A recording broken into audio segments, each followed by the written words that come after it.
On March 5, 2007, a car bomb exploded on Mutanabbi Street, the intellectual and artistic heart of Baghdad. Mutanabbi Street was named after a great poet. It was a street of bookstalls and cafes, a place where writers and readers exchanged ideas, where different ethnic and religious groups gathered in peace. Literary culture in Iraq was once so vibrant that a famous slogan in the Arab world ran, "Cairo writes, Beirut publishes, Baghdad reads."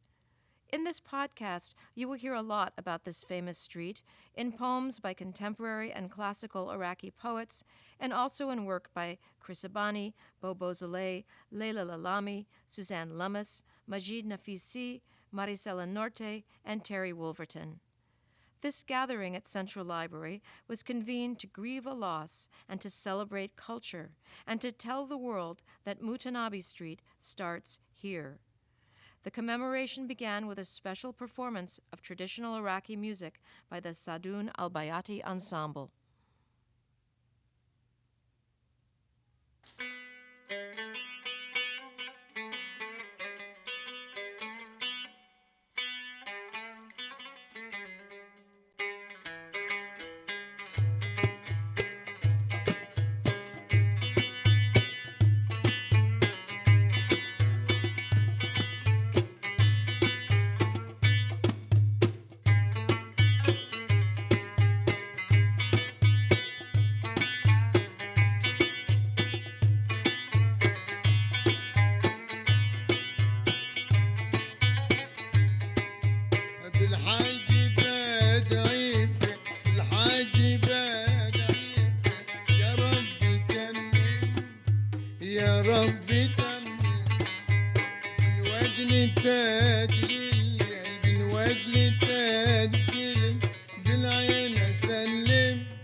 Collections include Hands Washing Water and Calacuta Republic, He is a professor at the University of California, Riverside, and the recipient of many awards, including the PEN USA Freedom to Write Award, a Lannan Literary Fellowship, and the PEN Hemingway Book Prize.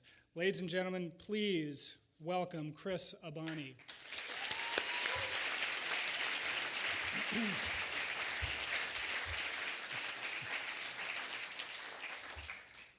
Good evening. Can you hear me? Okay, because I'm one of those big men with a small voice. What an amazing, I don't know what to say.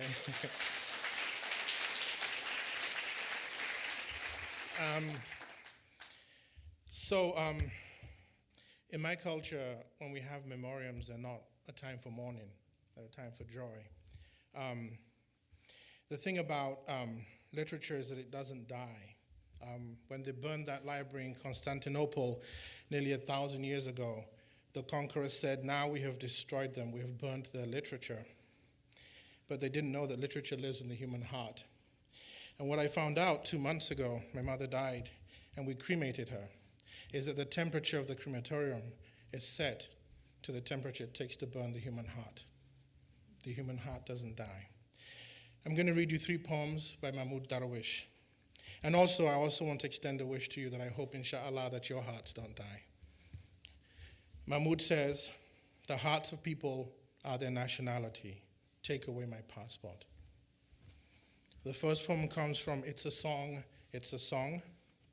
published in 1984. And the first poem comes from 4 personal addresses. 1 square meter of prison. It's the door, and beyond it is the paradise of the heart. Our things and everything is ours are interchangeable. And the door is a door, the door of metonymy, the door of legend, a door to keep September gentle. A door that invites fields to begin their wheat. The door has no door, yet I can go outside and love both what I see and what I do not see. All of these wonders and beauty are on earth, there, and yet the door has no door. My prison cell accepts no light except into myself. Peace be unto me. Peace be unto the sound barrier. I wrote 10 poems to eulogize my freedom here and there. I love the particles of sky that slip through the skylight, a meter of light where horses race, and I love my mother's little things, the aroma of coffee in her dress when she opens the door of day to her flock of hens. I love the fields between autumn and winter, the children of our prison guard, and the magazines displayed on a distant sidewalk.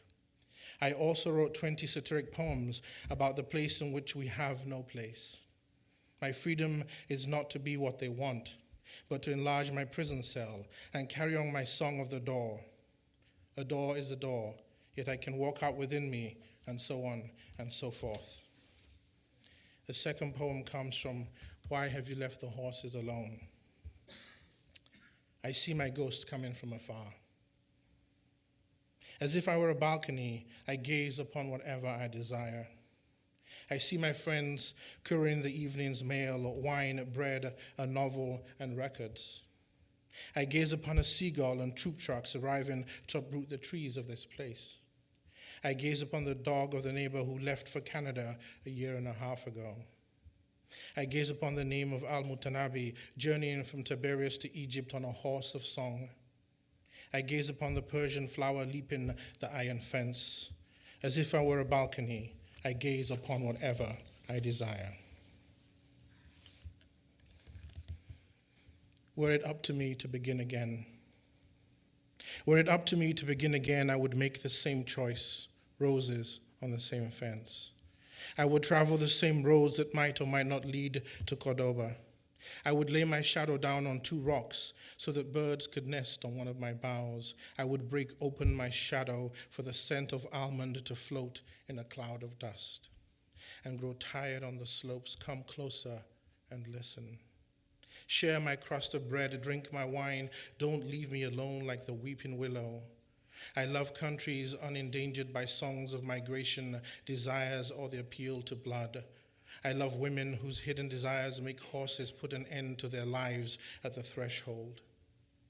If I return, I will return to the same rows and follow the same steps, but never to Cordoba. Thank you.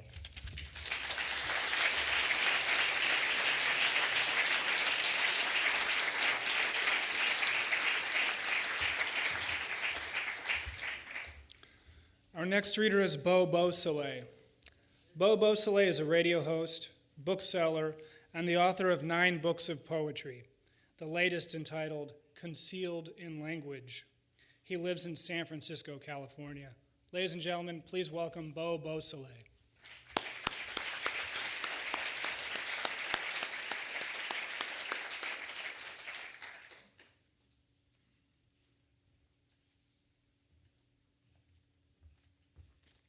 Good evening. A Palestinian poet said recently that one of the functions of poetry is to keep the language from going insane.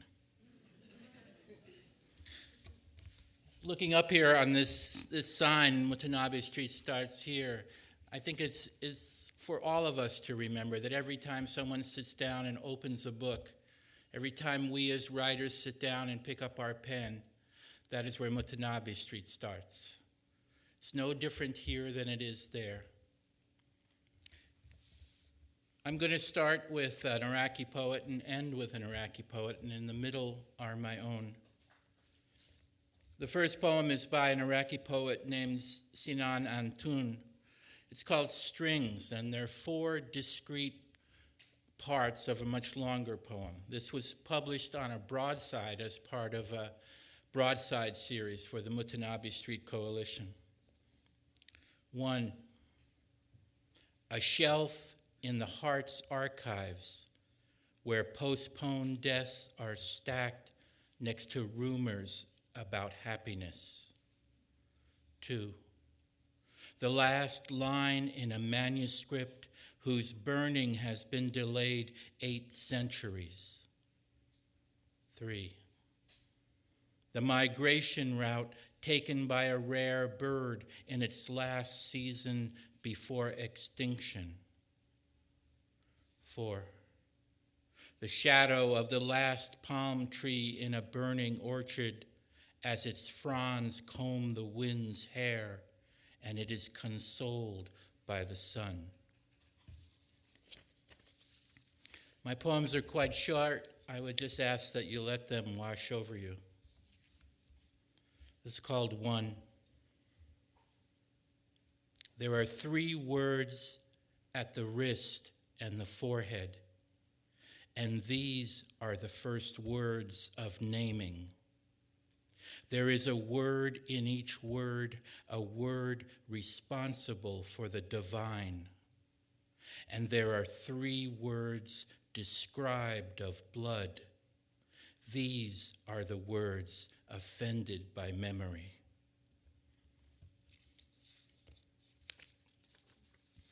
O clock, the black sky at the very end of our fingers is rolling over. Who are these people? What letters can these bloodied tongues whistle? Who brings their ashes to the table? Who has devoured all this light?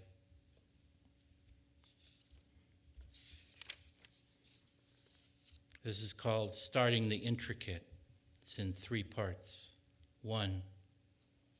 This boy collects gunshots. These 3 twigs are his rough sky. 2.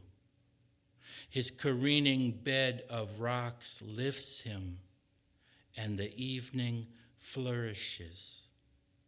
3. While we are in this room, hundreds of days come down again, and someone decides who merits another breath.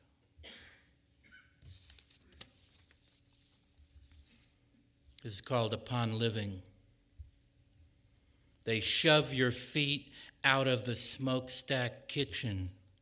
They narrow the big sea into a line of your sweat. Then they take away your last word, and then they take away another. Now you put the keys back in your pocket, and now you push on the door until it is in flame. Until it is in flame.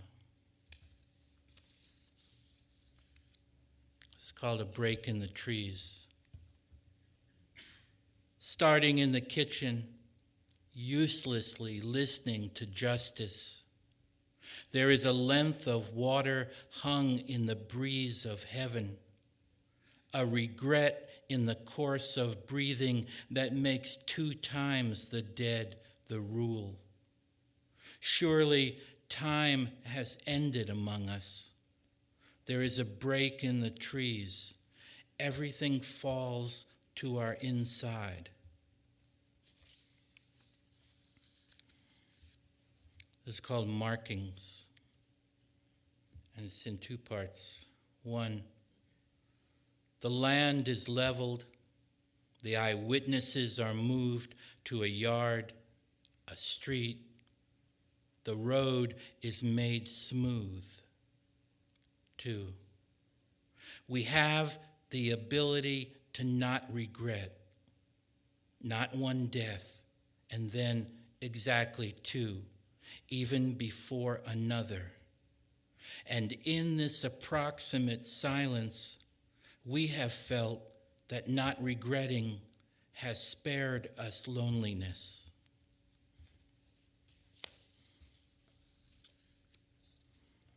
This is called At the Door. You did not tell me about these hours, how thick they were and wounded. I hear myself telling someone to punch me just to figure out the order of my beliefs. Someone else in my clothes who would view this and move on. Explain again the conditions that will bring along the morning and what it is here that convenes the night.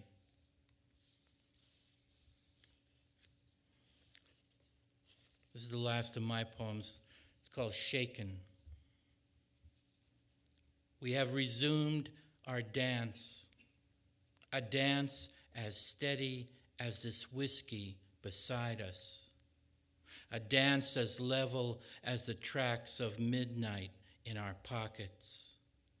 We are looking through the recent world, through the noise that has shaken us out of it. We know the shapes in the rivers between us. We know that we are still sitting here. We have not seen yet the rude length of our appetites. We have not whispered yet the words that we need to suffer. And this last poem by another Iraqi poet, Adnan Moshen, called More Rare.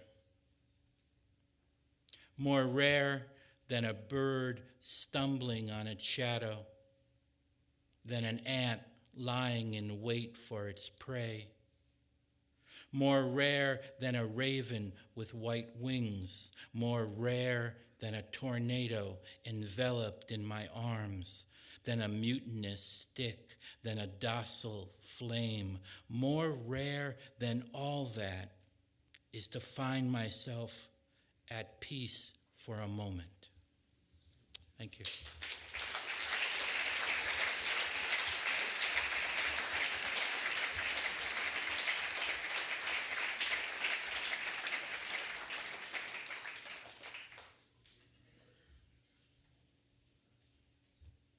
Thank you, Beausoleil.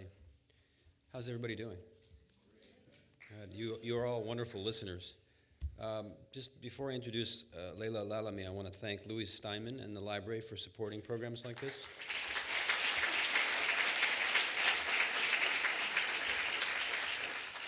So Laila Lalami is a native of Morocco, where my family is from. She's a recipient of a Fulbright Fellowship. Her work has appeared in the Boston Globe, the Los Angeles Times, The Nation, the New York Times, and elsewhere. And her debut book of fiction, of course, is Hope and Other Dangerous Pursuits, which I do highly recommend. It was published in the fall of 2005. It's been translated so far into 5 languages. She's now an assistant professor of creative writing at the University of California, Riverside.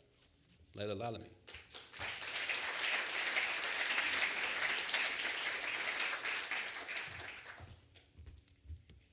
Thank you all for coming. This first poem is by Mutanabbi himself. Se ويعلم الجمع ممن ضم مجلسنا بأنني خير من تسعى به قدمه. أنا الذي نظر الأعمى إلى أدبي وأسمعت كلماتي من به صمم. أنام ملء جفوني عن شواردها ويسهر الخلق جراها ويختصم. وجاهل مده في جهله ضحكي حتى أتته يد فراسة وفم. إذا رأيت نيوب الليث بارزة فلا تظنن أن الليث يبتسم. ومهجتي من هم صاحبها أدركتها بجواد ظهره حرم. رجلاه في الركض رجل واليدان يد وفعله ما تريد الكف والقدم. ومرهف سرت بين الجحلفين به حتى ضربت وموج الموت يلتطم. الخيل والليل والبيداء تعرفني والسيف والرمح والقرطاس والقلم. And now for the translation, this poem was written by Mutanabbi in praise of himself after a quarrel with Saif al-Dawla, his patron. And this is the translation by Salma Khadra Jayusi. The assembly in this hall shall know that I'm the best man that treads this earth. I am he whose verse the blind man has poured on. I am he whose words the deaf have heard. I sleep through the night not waiting for rhymes to come, while others stay awake and struggle to catch a rhyme. Look at the ignorant. My good humor allowed him to continue his foolishness until he was annihilated by hand and mouth alike. If ever you see the lion showing his teeth, do not suppose the lion is just smiling. Many an enemy has sought my destruction, but I faced him on a strong-backed steed. Its hind legs galloping are as one, its forelegs two. He acts as the guiding hand, and the spurring foot would have it. And my sword is sharp, I brandished it between two armies strong, until I struck with it while the waves of death were high. The steed, the night, and the wilderness know me well. The sword knows me, and the spear, the pen and parchment too. And this next poem is from Mahmoud Darwish again. This is from the collection The Butterfly's Burden. And in this poem, he eulogizes the Iraqi poet As-Sayyab. أتذكر السياب.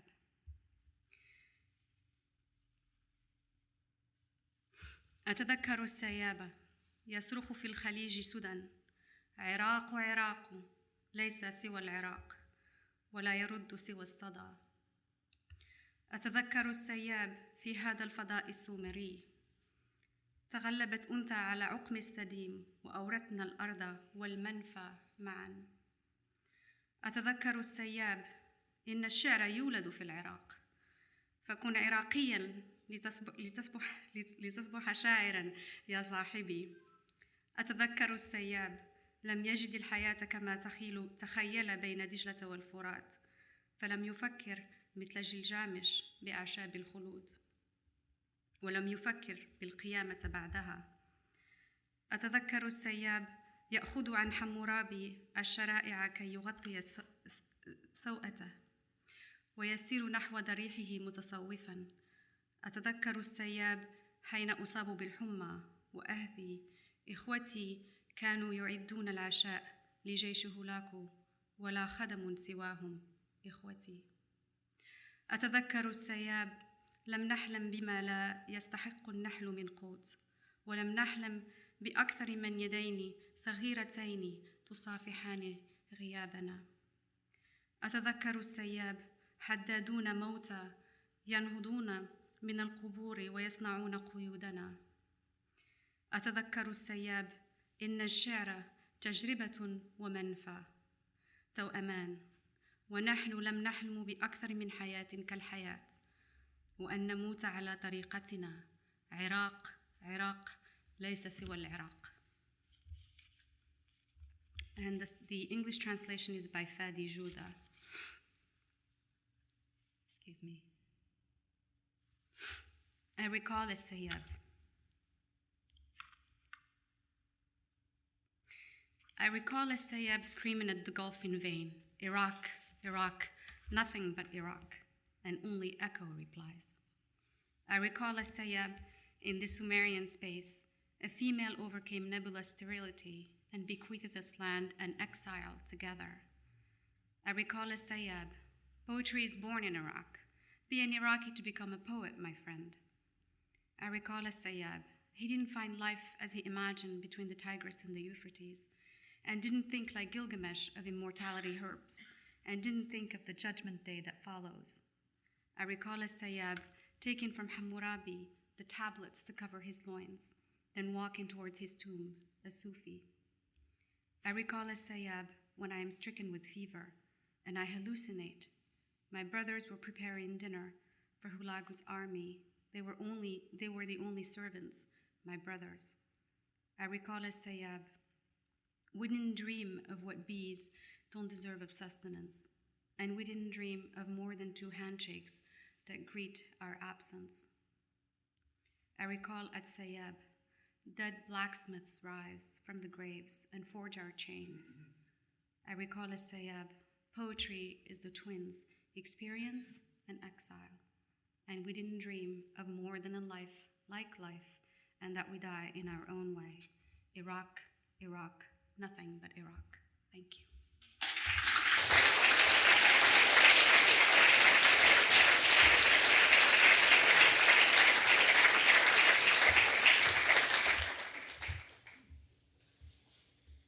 Suzanne Lummis's reviews in poetry have appeared in the Hudson Review, Plowshares, Poetry International, and other magazines. Her collection, In Danger, was part of Heyday Books' California Poetry Series. She is the director of the Los Angeles Poetry Festival and editor of the literary web magazine SpeechlessTheMagazine.org. She teaches poetry writing through the UCLA Extension Writers Program. Ladies and gentlemen, please welcome Suzanne Lummis.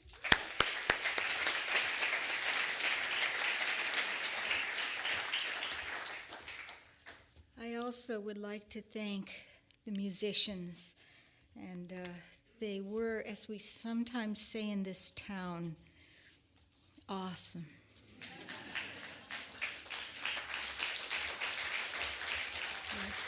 It's such a beautiful word. It's too bad it's so overused. I understand from my readings that in Iraq there is a saying that 3 great rivers run through that country, the Tigris, the Euphrates, and the third is poetry. My kind of people, the Iraqis. I'm going to read 3 poems by contemporary Iraqi poets. Most of these 4 poets have been left the country for a long time and have lately returned. The first 2 poems are by Fawzi Karim, and this involves a street, not Mutanabbi Street. It is a street where there were many clubs and taverns. But I figure that if you're looking for a couple of poets and you can't find them, you've looked in the bookstore, you've looked in the cafe, you've tried their home, their cell phone, they might be in a tavern. At the gardenia's door. In front of the gardenia's locked door, a middle-aged man with the look of a retired man is waiting. I also am a middle-aged man, just returned from exile. I squat a few feet from him, and without wasting much time, I ask, "Do you know when it opens?"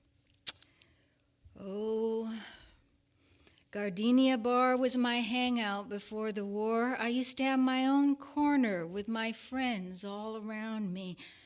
After the war, oblivion folded it. But I have been coming here for a long time, waiting every day for its door to open." He stretched a hand out, holding a rolled cigarette, and I stretched a hand to take the cigarette, and smoke spread, hiding 2 men, waiting at the locked door on the sidewalk of Nuwa Street.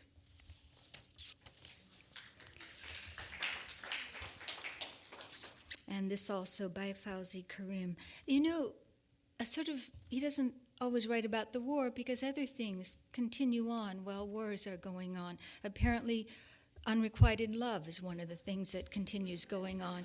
Well, so there's a kind of melancholy, though, that pervades all of his poems. Letters keep going. Why do I alone write letters every month?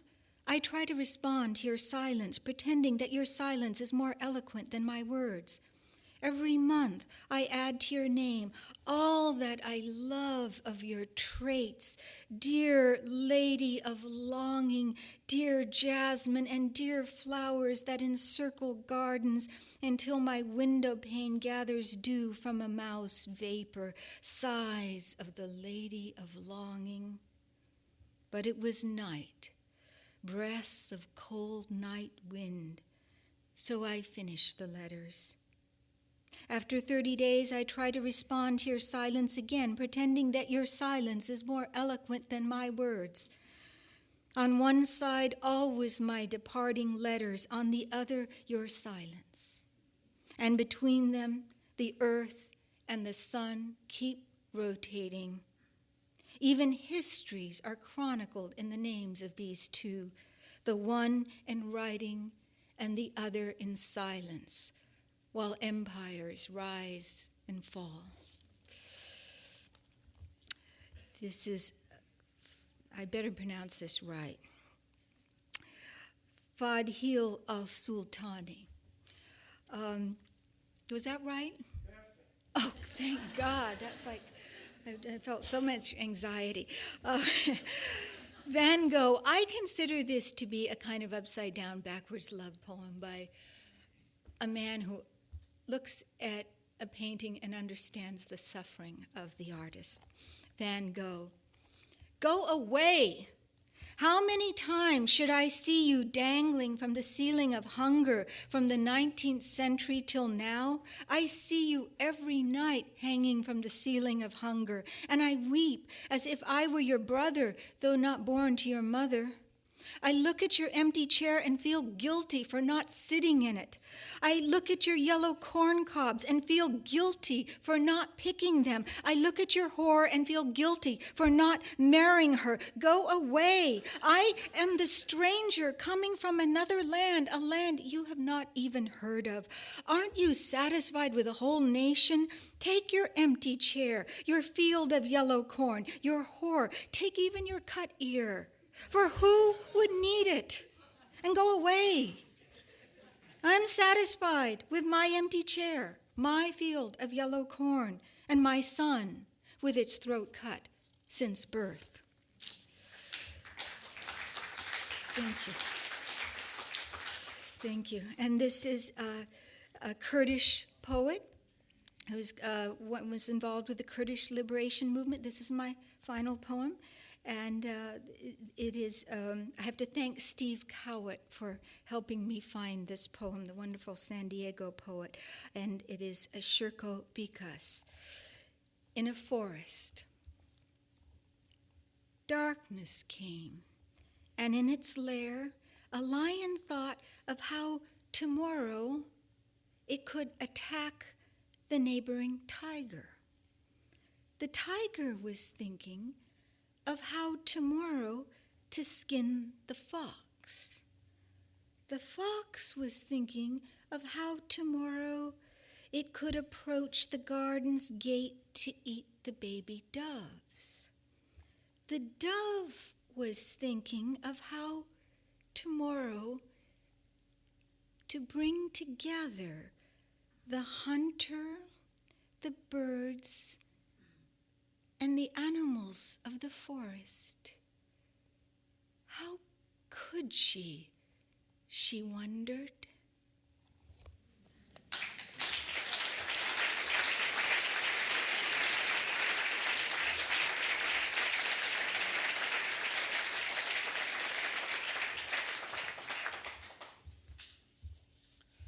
Our next reader, Majid Naficy, was born in Iran in 1952. He published poetry, criticism, and an award-winning children's book in Iran. During the 1970s, Dr. Naficy was politically active against the Shah's regime. After the 1979 revolution, as the new regime began to suppress the opposition, his first wife, Azat Tabayan, and his brother, Saeed, were among the many to be executed. He fled Iran in 1983, eventually settling in Los Angeles with his son, Azad. He has since published 6 volumes of poetry in both English and Farsi, as well as numerous books of criticism. Among them are Muddy Shoes, Father and Son, and Modernism and Ideology in Persian Literature. Ladies and gentlemen, Majid Naficy.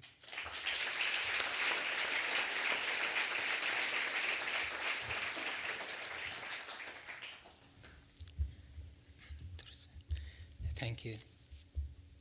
Can you hear me well? Yes. Okay.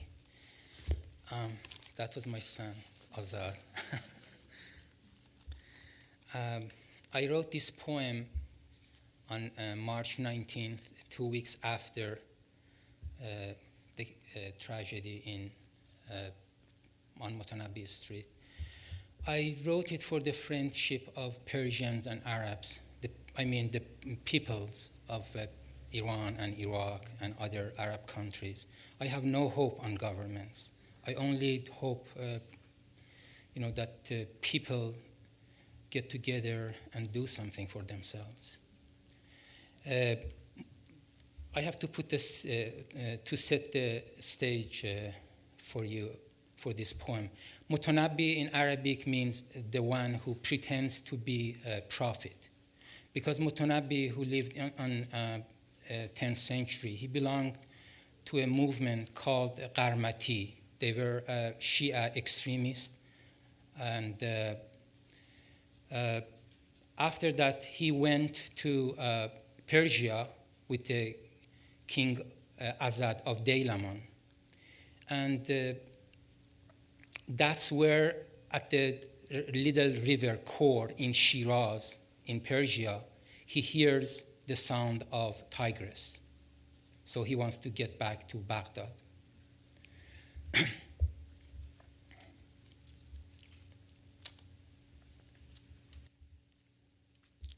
On the bookseller's street of Baghdad, I saw Mutanabbi returning from Persia.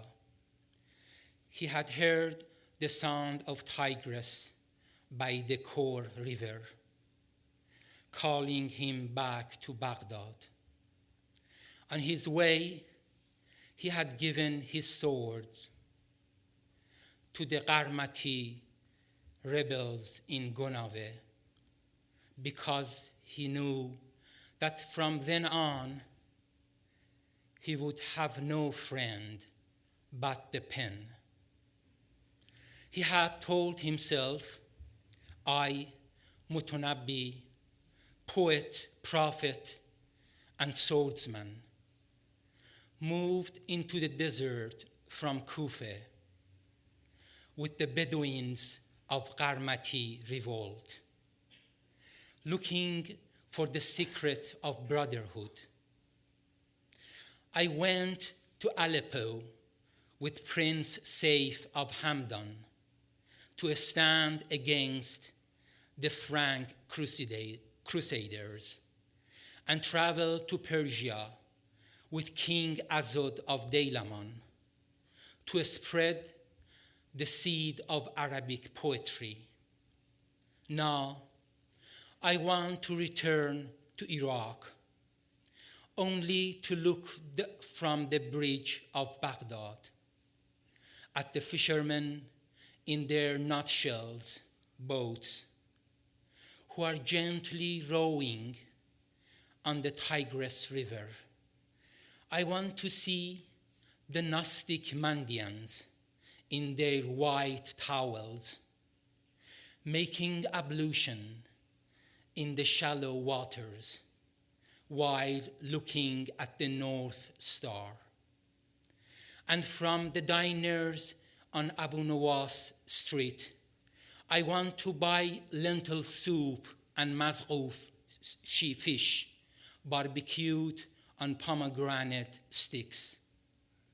How happy it is to walk around near the reeds by the river and watch the kisses of a young couple from behind a palm tree. How happy it is to sit by the old harpist and listen to the story of Tigris River rushing from mountains to the Persian Gulf. How happy it is going to the Turkish bath before Muazzin call to prayer and surrender one's body to the caressing fingers, cotton washcloth, and bubbling soaps. And when taking dry towels, ask the receptionist for a glass of ice water. Then, in a happy mood, going to the house of wisdom and seeing the dazzles of joy in the eyes of the youth. Mutanabbi told himself, I am becoming a child again, enchanted with playing words.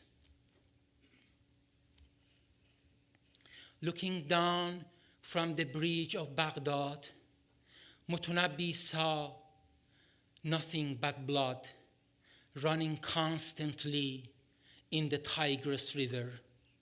Fishermen were hunting the dead men, farmers planting human bones, mothers giving birth to headless babies behind bushes and sand domes.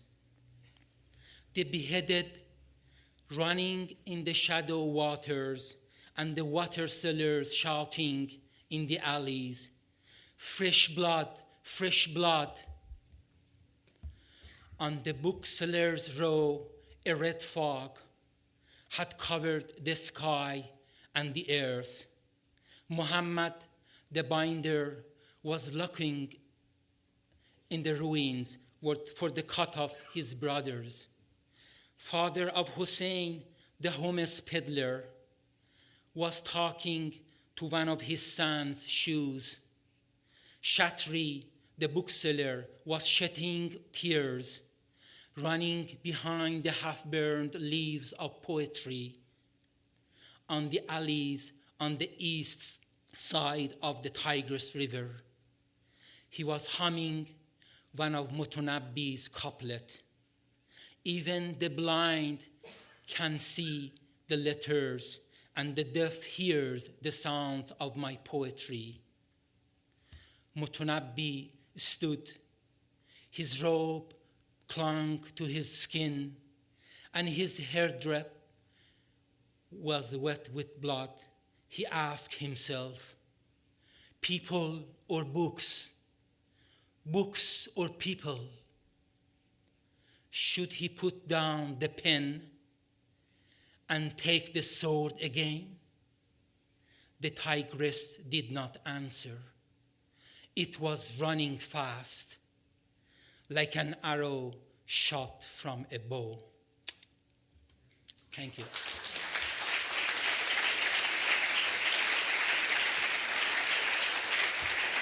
Thank you.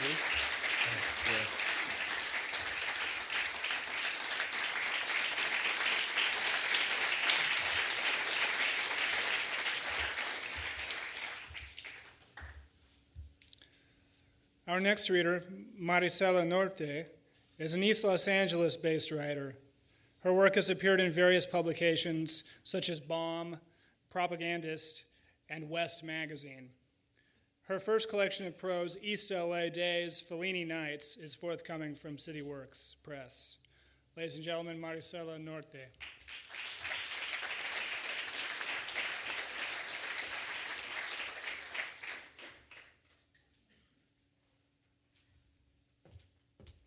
Thank you, Justin. I'm honored to be here tonight in your company in downtown LA on a Monday night. So thank you for that. And if I can thank the musicians too, gracias. That music, me la llevo. Thank you so much. I am reading something tonight written by Viggo Mortensen, and it's called Back to Babylon. Accept and forget difference or desire that separates and leaves us longing or repelled. Why briefly return to play in broken places, to mock the ground, to collect infant shards, coins, fossils, or the familiar empty canisters and casings that glint from poisoned roots in the blackened dust? We make bad ghosts, and are last to know or believe we too will fade, just as our acrid smoke and those strange flakes of skin and strands of hair will, into largely undocumented extinction. Lie down. Lie down. Sleep is the best thing for being awake. Do as we've always been told and done. No backward glances or second thoughts, leaving sad markers buried in the sand. Sleep now. Dream of children with their heads still on, of grandmothers unburdening clotheslines at twilight, of full kettles slow ticking over twig embers. Ignore boneless, nameless victims that venture out on bitter gravel to claim remains while we rest. Pay at the window for reheated, prejudiced incantations. Take them home and enjoy with widescreen, half-digested, replayed previews of solemn national celebration. Then sleep, by all means. We'll need all the energy we can muster for compiling this generation's abridged anthology of official war stories, highlights of heedless slaughter to burnish our long and proud imperial tradition. At some point, by virtue of accidentally seeing and listening, we may find ourselves participating in our own rendering. Few of our prey will be left alive enough to water the sun with their modest, time-rubbed repetitions, to rephrase their particular unifying laws. Our version of events has already made its money back in foreign distribution and pre-sales. All victory deadlines must be set. It can get so quiet, with or without the dead watching our constant deployments. From our tilted promontory, we may see one last woman scuffle away across cracked parchment of dry wash beneath us, muttering to herself.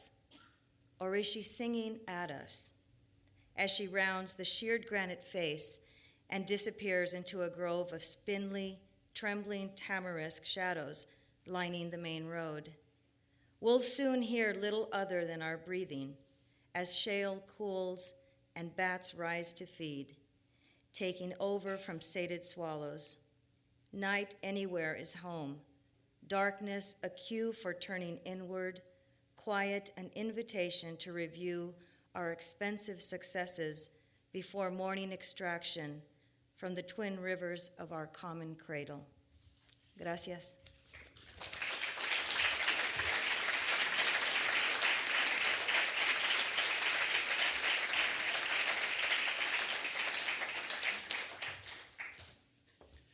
I'm Jamie Hecht of Red Hen Press, and it's on behalf of Red Hen and our managing editor, Kate Gale, that I'd like to introduce Sholeh WolpÄ, the next author in our evening. Sholeh WolpÄ is a native of Iran, is a poet, literary translator, and writer. She is the author of Sin, selected poems of Farrukh Farrokhzad, as well as her own debut collection, The Scar Saloon, and the forthcoming Rooftops of Tehran.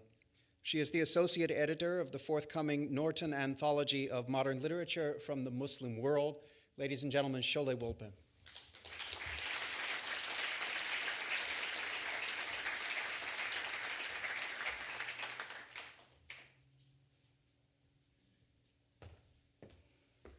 Hello, it's a pleasure to be here. As Farrukh Farrokhzad says, voice is only voice that remains.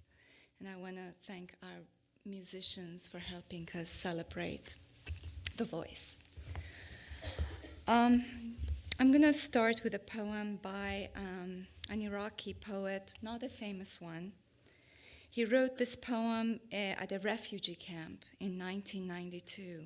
His name is Haydar Al-Kabi, and it's from this wonderful collection, Atlanta Review, Iraq. Bombardment. The city sits quietly. The sky above her is a hammer. The city is empty. Whispers disturb her tranquility. Steps glitter and their echoes like bats cling to balconies. The city is jammed with vehicles. Vainly they spin their wheels on the oil of the streets. The city breaks her mirror, the river splitting her like a large wound. The river rises upward in a blaze. Seagulls stretch out their necks amid the shipwrecks. The river collapses and drags them to the bottom. The city cannot gather in her children. Sometimes they crawl, sometimes they fly. They cling to her like sins. They are flung like fruits, her branches vainly reaching out for them.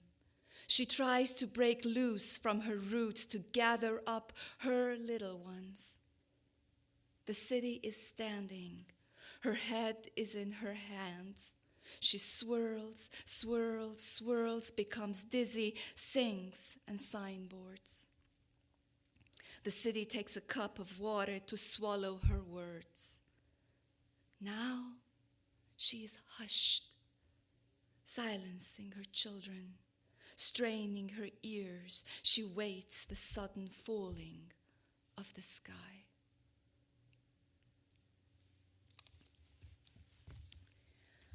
I'm going to read a few poems of my own.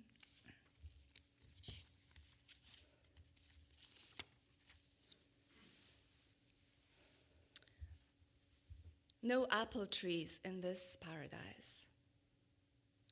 The newscaster on the radio speaks of empty streets in Iraq except for the dance of gunmen. With the tip of my manicured finger, I quiet her and let the cause of crows in the garden hold sway. Our street in Redlands is empty except for the white rabbit's mad dash across the peony bordered road. To protect our paradise, we have outsourced our sins to hells we help daily create. There is a serpent in my garden, but I tell it I have no apple trees. Here, we only grow blood oranges.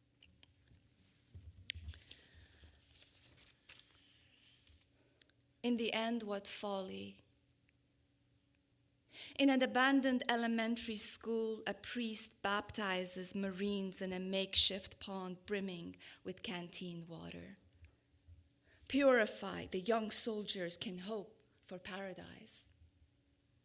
Outside, bearded men answer the noon prayer call, rest guns against battered walls, turn to Mecca, bow, hands on knees before merciful Allah. Prayer purified, they too wish for paradise. And in the end, what folly, O God of gods, what folly takes them all to a sunless, dreamless land.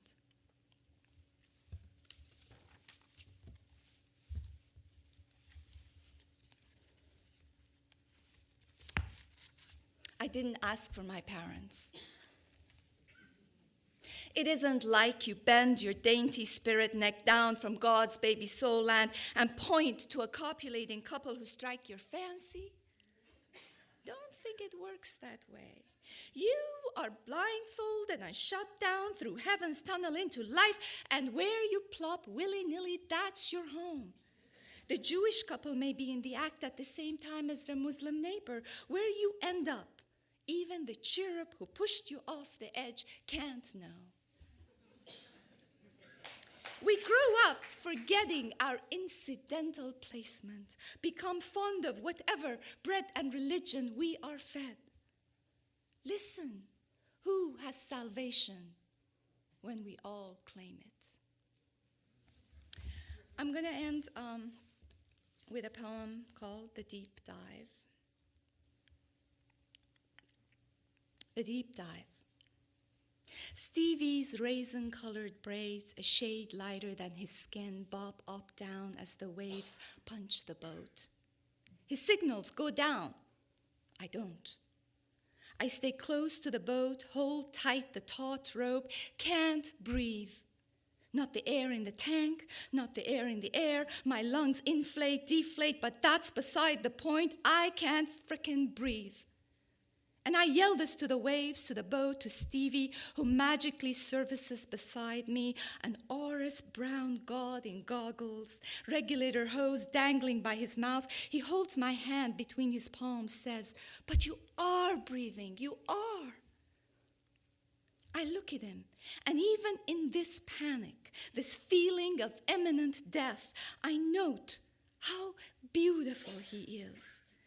How I can perhaps outlive the storm in this man's brawny arms, let myself go, and the hell with the world, with who I am, or am supposed to be, with my anxious lover waiting at the shore.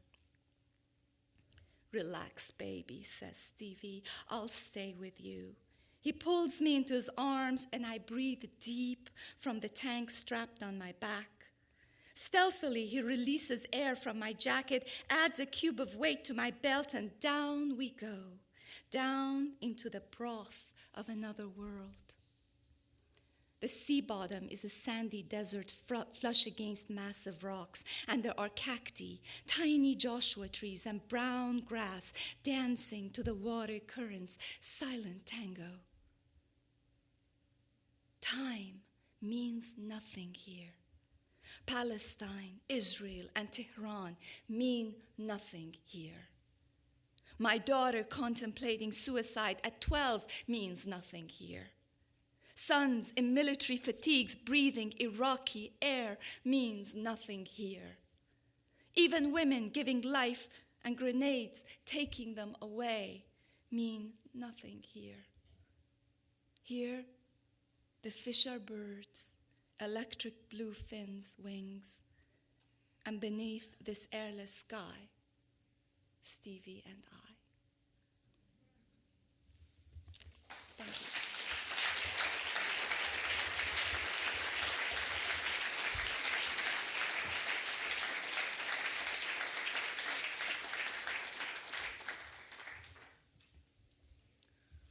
I feel like we could just go on and on and on and on and on and on.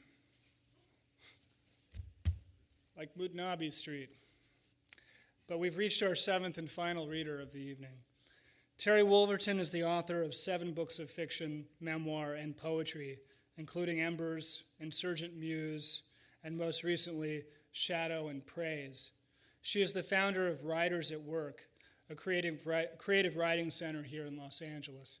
Ladies and gentlemen, Terry Wolverton.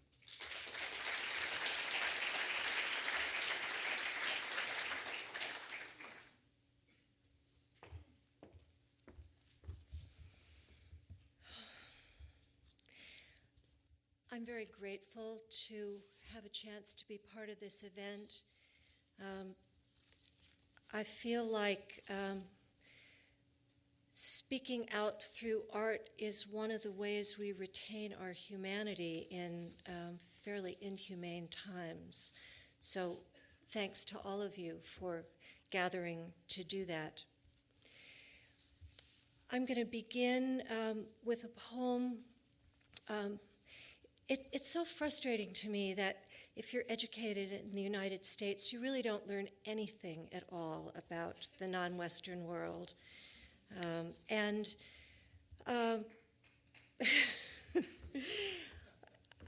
been a feminist for a long time, and I didn't realize that one of the most celebrated poets in the Arab language, modern poets in the Arab language, is a woman, an Iraqi woman, Nazik al-Malaika, and she died just this June.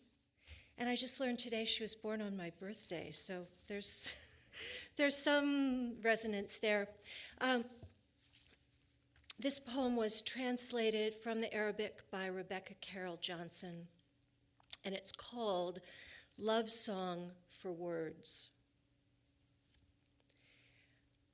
Why do we fear words when they have been rose-palmed hands, fragrant, passing gently over our cheeks, and glasses of heartening wine sipped one summer by thirsty lips? Why do we fear words when among them are words like unseen bells, whose echo announces in our troubled lives the coming period of enchanted dawn, drenched in love and life? So why do we fear words? We took pleasure in silence. We became still, fearing the secret might part our lips. We thought that in words lay an unseen ghoul, crouching, hidden by the letters from the ear of time. We shackled the thirsty letters. We forbade them to spread the night for us as a cushion, dripping with music, dreams, and warm cups. Why do we fear words? Among them are words of smooth sweetness, whose letters have drawn the warmth of hope from two lips, and others that, rejoicing in pleasure, have waded through momentary joy with two drunk eyes. Words, poetry, tenderly turn to caress our cheeks, sounds that, asleep in their echo, lies a rich color, a rustling, a secret ardor, a hidden longing. Why do we fear words? If their thorns have once wounded us, then they have also wrapped their arms around our necks and shed their sweet scent upon our desires.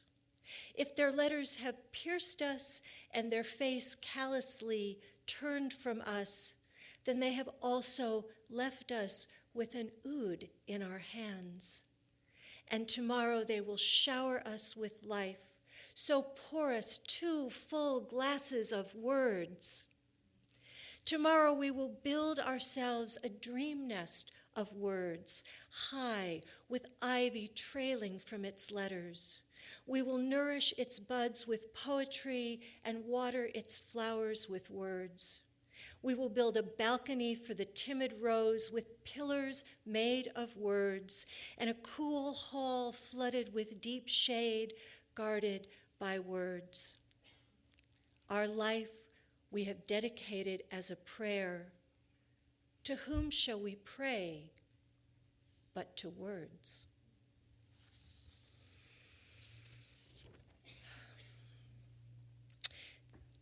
This is a poem that I wrote in 2003 upon hearing the news that the library in Baghdad had been allowed to burn to the ground, because we had to protect those oil fields, don't you know? It's a sestina. It was published in Prairie Schooner, and it's called Burning History. Half a world away, ashes from the gutted library sift through empty streets, deserted even by soldiers whose weapons aimed to waste a regime, not spare a civilization. Smoke filters the sun white. California poet, I finger my white page, try to coax words from the ashes of my overburdened brain. Civilization keeps speeding up, gobbling the empty spaces in the calendar. Is poetry a waste of time, pursuit of fools, not soldiers? I'd never don the uniform of soldier. I'd rather dress in layers of white, take my begging bowl, waste my education, than to smart bomb to ashes this old city. It would hollow me, empty me to ravage an ancient civilization. And what could we mean when we say civilization if our conflicts are still settled by soldiers? All night I sing to the empty moon, her arms so cold and white. I rub my eyes to flush the ashes out. On my hands, the stench of waste. I used to spend my days wasted, having turned my back on civilization, recycling the ashes from my pipe, convinced of my superiority to soldiers. I had the luck of being white. I could choose to keep my mind empty. But now I feel the world more empty for the loss of books I never read. History wasted, pages once bone white, now cinder. What will be lost to civilization? I find myself believing that the soldiers could have saved the library, but let it burn to ashes. These words are ashes on an empty afternoon. Words are not soldiers. Wasted civilizations return to essence, white.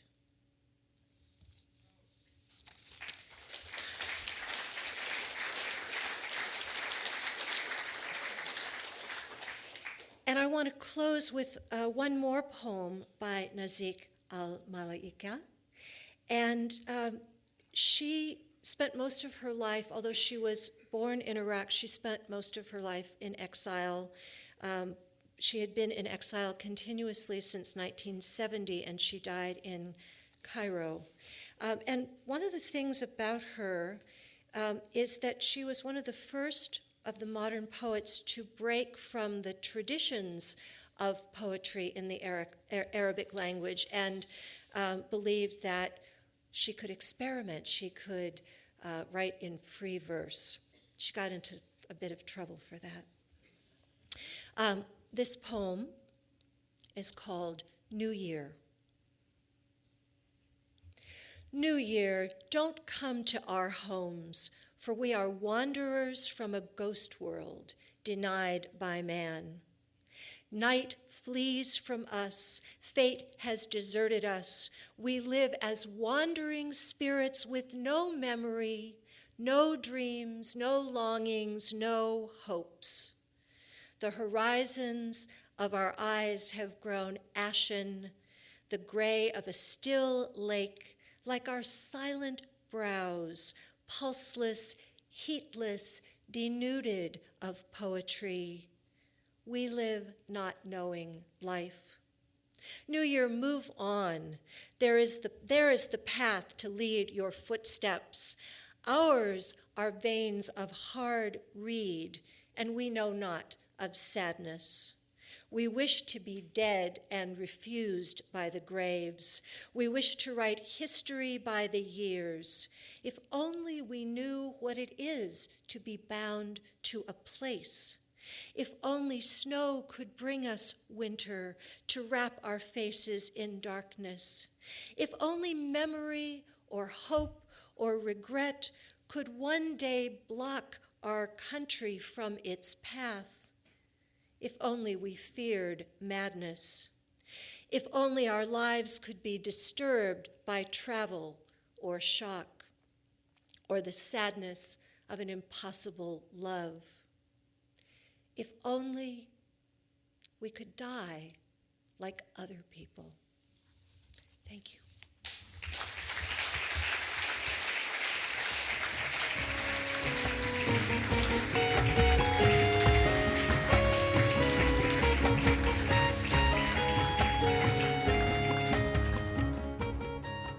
Allowed Audio is presented by the Library Foundation of Los Angeles and made possible through the generosity of the law firm Arent Fox. Additional support is provided by the Ralph M. Parsons Foundation, City National Bank, KPMG, contributors to the Stay Home and Read a Book Ball, and Donna and Martin J. Wolf. Media support provided by KCRW 89.9 FM, KUSC 91.5 FM, and KCET.